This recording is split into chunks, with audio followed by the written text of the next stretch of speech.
Solo board gaming night here, and today I'm going to be reviewing the entire first season of Final Girl. With that said, let me give you an overhead view of the table so you get an idea of just how much space the game takes up. Now, I'm using the playmat, which is my preferred method, and it's really cool to use it. It fits everything inside. It does take up a little bit of space, but nothing more than what you see here. You can also use just the actual core box board and the components that come with the expansion boxes, and it will really not take up almost any space whatsoever. With that out of the way, let's go ahead and take a look at the box and see what's inside. I ended up picking up the storage box, which contains the entire first season of Final Girl. I love the way the art looks all around. I mean, even the inside of the box where you place the playmat in, it's meant to look like an old VHS player. This looks phenomenal and one of my favorite storage boxes that I own. Whether you want to pick up all or just some of what Final Girl has to offer, the core box is a necessity. Inside, you'll find the actual player board, as well as the rulebook, the dice, the tokens, and the starter cards that you need to be able to play all the other expansions. I really like what they did with the boxes. They're very unique in the way that they're magnetic covers that stick onto the actual box itself. And when you remove it, on one side you'll receive the location in which you're going to play in, along with the cards that you'll be using while you're in that location. And on the flip side, you'll have the actual killer, in which you'll have all the information you need to be able to activate the killer, as well as all the cards needed to make the killer work. It's really nifty and comfortable to use. It was awkward at first, but at the end of the day, I really like what they did with the box. I actually wanted to reiterate at just how awesome this storage solution is. Whoever designed it is a master at their craft. I loved it. Now let's go over just the basics on how to play Final Girl. During the action phase, this is when you choose an action card from your hand. The amount of dice you roll is going to be determined on where the marker is on the horror track. From there, just roll the dice, and depending on how many successes or misses you roll is going to determine the type of action you get to take on the board. If you roll a 1 or a 2, it's considered a miss. If you roll a 3 or a 4, you get to discard any 2 cards to convert them into a success. And finally, if you roll a 5 or a 6, they are considered successes. And that's how you're going to pull off actions like moving across the board, rescuing victims, searching, and attacking. Each action uses up time that you mark on the board. When you rescue victims, you get a lot of benefits that at the end of the day can help the final girl unlock her ultimate ability. During the planning phase, this is where you could purchase cards using unspent time from your previous turn. And on the bottom right corner of every card, you'll find how much time you have to spend to purchase and add it to your hand. You just keep purchasing cards from the tableau, reducing the time depending on how much each card costs, and you keep doing that until you've used up all of your time remaining, or you just decide to no longer want to purchase any cards. Oh, and all the zero cost cards, you can place them directly back into your hand. Once you've purchased all the cards you want or can afford, go ahead and reset the timer. All the cards you discarded from your previous turn are then added right back into the tableau for future purchasing in the next planning phase. During the killer's phase, on the upper left-hand corner of his board, you'll see what action he's going to pull off. There's a good icon reference at the back of the rulebook that gives you an idea of everything the icons do. From there, you simply resolve the action that the killer does, like killing victims and attacking the final girl. For every victim the killer kills, you raise his bloodlust by 1, completely changing how he acts and giving buffs that can make your night feel brutal. You then draw the next terror card and do whatever brutal action that card tells you to do. Good luck with that. During the panic phase, if any victims died either by the hands of the killer or through some other means, each victim that shares the same space as the killer will have to roll a die to determine which location they will flee to next, if they even move at all. Depending which number was rolled will determine which direction the victim will decide to flee to. During the upkeep phase, if the terror deck is empty, you'll have to reveal the killer's finale card. If at this point their dark power had not been revealed, you're going to have to do so at this time. This is also when you get to rearrange any items in your hand and backpack. And that's just the basics on how you play Final Girl. Now, on to the review.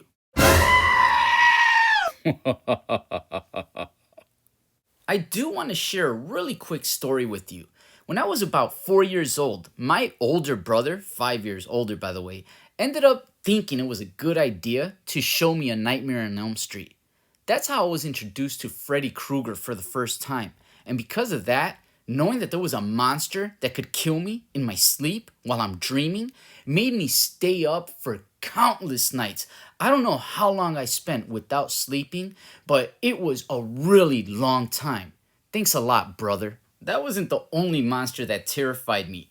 The Critters, Chucky, Jason Voorhees, Michael Myers, they all absolutely made me feel terrified throughout the entirety of my childhood. However, that must have not traumatized me enough, because later on in life, I ended up working at Blockbuster. And since we were given free rentals, I remember I started from the letter A all the way to letter Z, and I watched every single movie in the horror section.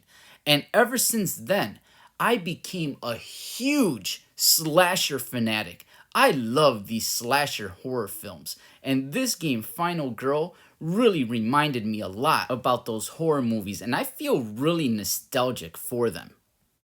I absolutely love the theme art and feel of Final Girl. It pays homage to the old 80s slasher flicks of yesteryears.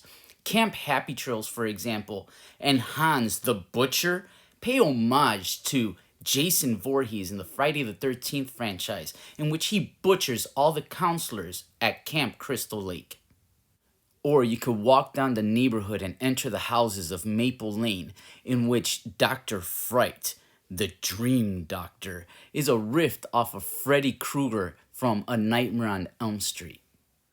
Or how within this mansion, there's an incredible amount of paranormal activity in which a poltergeist resides there, making your life miserable, which is a clear reference to the 80s horror flick, The Poltergeist. Or how you could try to survive the Carnival of Blood, in which Geppetto, the puppet master, causes mayhem with his puppets.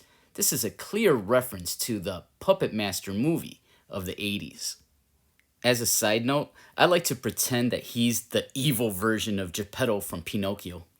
And finally, although I'm not sure about this one, we have Sacred Groves, and that killer is called Incanyamba, the Avengers, probably butchered the name, but that killer kind of reminds me of the creature from Jeepers Creeper if you mixed it with the Predator. I'm not sure where it's from exactly, however. All this to say that Final Girl is a love letter to everyone that grew up in the 80s loving the slasher horror flicks of that time. If you ever had a hard time falling asleep as a kid, chances are you were haunted by the likes of Freddy, Jason, and the Poltergeist. Final Girl actually pays homage to this, and it's awesome. I thought this game was going to feel generic, but it did an outstanding job paying homage to our favorite horror icons of yesteryear. The art captures the classic look and feel of all the creatures and killers that kept you up at night. It has a perfect mix of contrast within its colors that actually helps the game pop, and it does a great job immersing you in the experience. It's funny actually, considering that the characters are represented by these small little meeples unless you upgrade it to the miniatures. Final Girl does an exceptional job bringing these horror classics to the table. The luck of the roll can either help you or destroy you. If you're not a fan of relying on dice results to either succeed or fail at action attempts, this may not be the game for you. There will be times in which the fate of your final girl will absolutely rely and depend on a roll to survive. If you were unlucky enough to not roll what you needed, or you don't have the cards in your hands to convert them into the miss into a success, the killer will bring a quick end to your night. If what I just said bothers you, you may not enjoy all of what Final Girl has to offer. However, I relate this akin to bad luck in actual horror movies. Like when they're trying to open a door and it's locked and they can't find their key, or they stumble on a rock and fall over, or their clothes get snatched on a tree branch or something like that.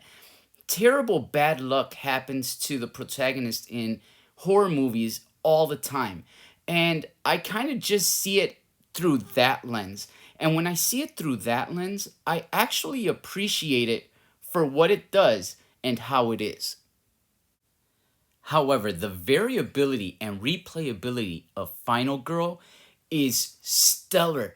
Not since Marvel Legendary have I seen this amount of variability in a board game.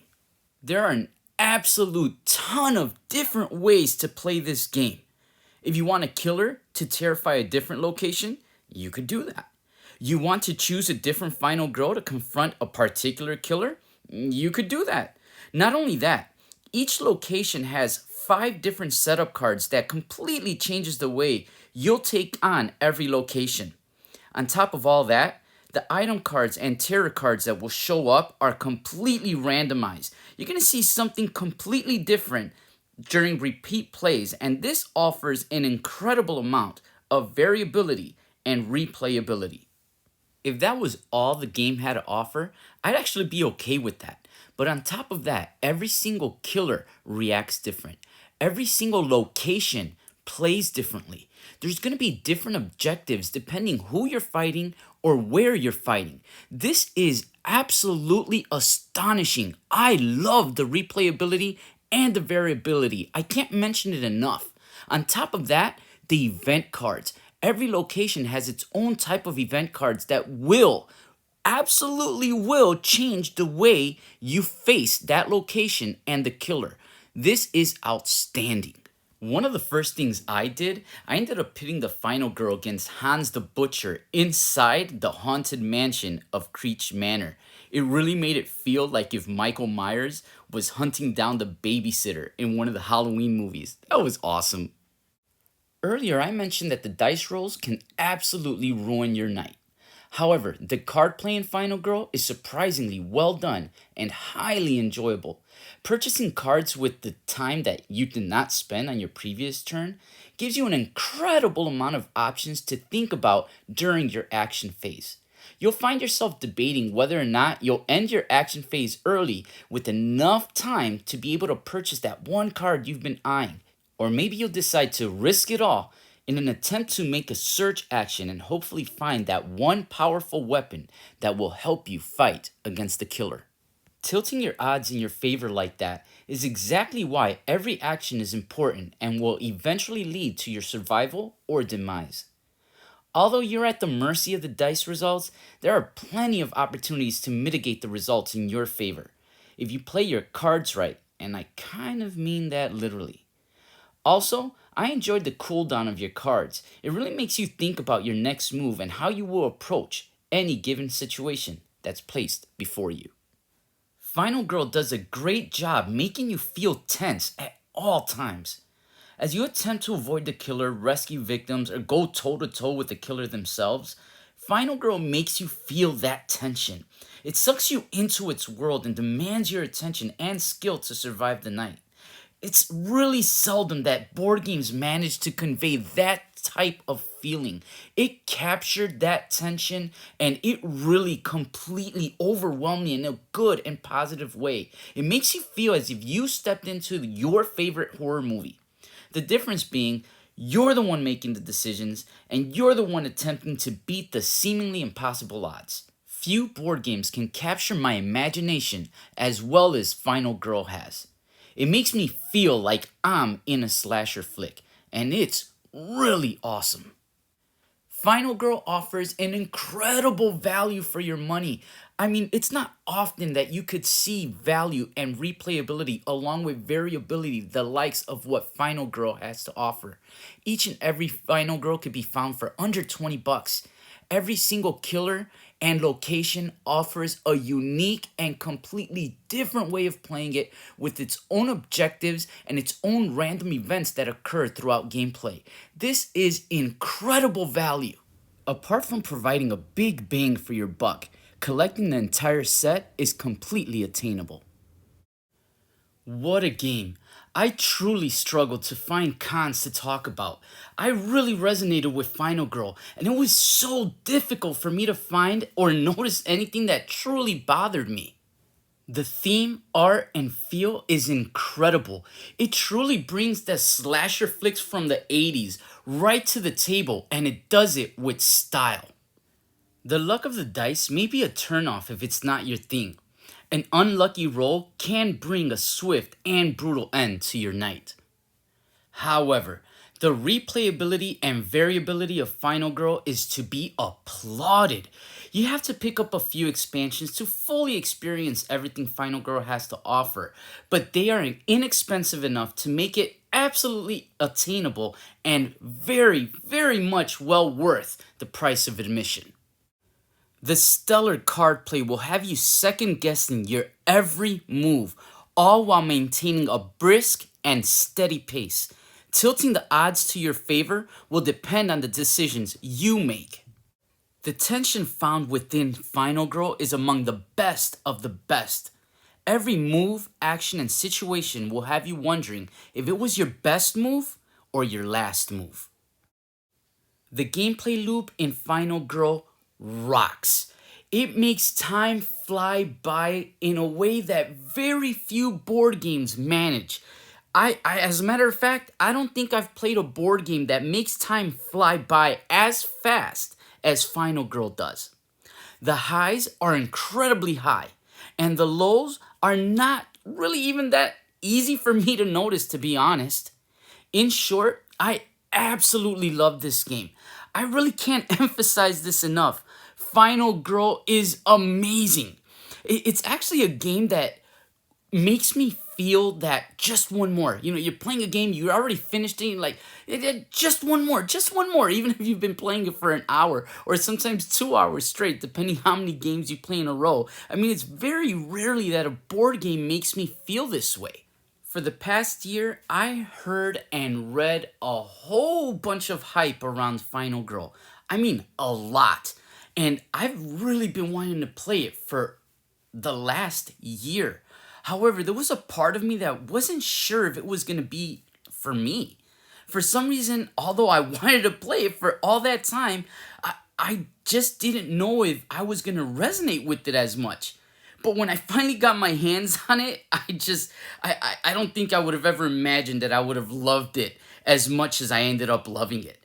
This was just a sublime experience that I'm so glad that I can keep re-experiencing as many times as I want. I actually want to take this moment right now to give a very special thanks, a shout out to NRG, who he was the person that actually gave me the heads up when Final Girl restocked. It was cool because that day was going by kind of hectic for me, and when I received your message, I really got excited and kind of woke me up. And things like that, situations like that, that's what makes me love this hobby so much. It's the community, the games, the conversations, all of it comes together to form so many amazing experiences. Although I may be a solo board gaming night, with you all around, I really never feel solo. Thank you so much for watching, and I hope you and everyone else has a great game night. Take care, Solo Knights.